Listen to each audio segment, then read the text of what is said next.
Well, I want to point out that both systems are critical to providing accurate data to the pilot during flight.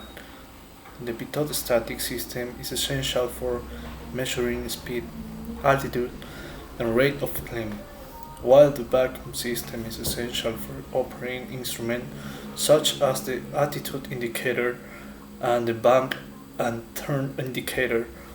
Through testing, I understood the vital importance of keeping this system in optimal condition to avoid erroneous readings that can compromise safety, and one of the biggest learnings was the importance of measuring accuracy.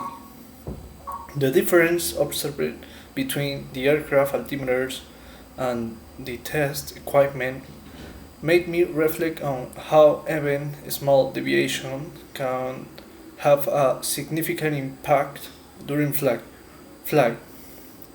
I learned to value the accuracy of measurements and to perform tests that ensure that accuracy.